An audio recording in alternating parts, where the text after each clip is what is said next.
বহরমপুরে মুর্শিদাবাদ জেলা বইমেলার উদ্বোধন করতে এসে রাজ্যের গ্রন্থাগার মন্ত্রী জমিয়তে উলেমায়ে হিন্দের নেতা সিদ্দিকুল্লাহ চৌধুরী ফের বিতর্কিত মন্তব্য করলেন।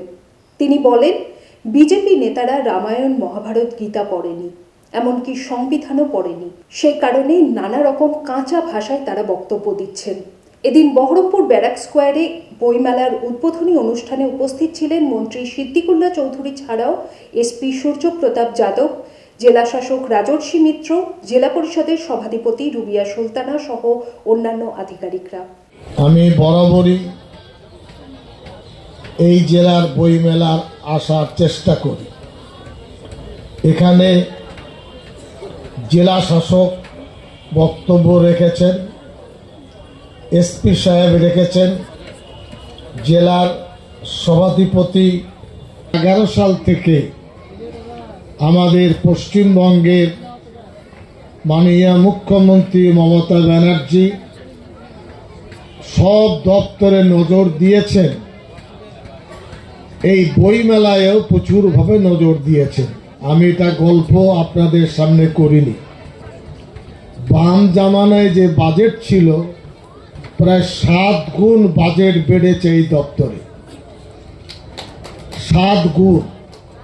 এবং বাজেট বাড়ার কারণে গতবার 7 লক্ষ টাকা বইমেলায় আমরা বরাদ্দ করেছিলাম।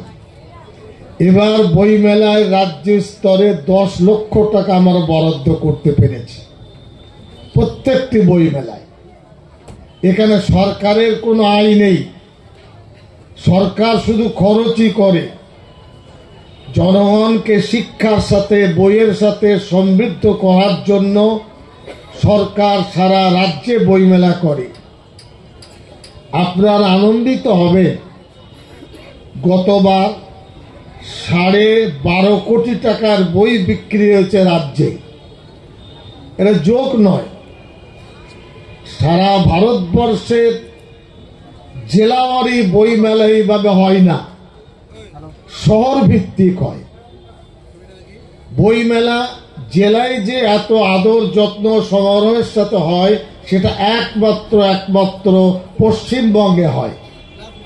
আমরা জেলা ছাড়াও 6 থেকে 7টি মহকুমা পর্যায়ের বইমেলা করতে সক্ষম হয়েছি। গতবার 77 লক্ষ বই বিক্রি হয়েছে, দর্শক প্রায় 1 কোটি, 2000 স্টল। এটা 22-23-এর খতিয়ান।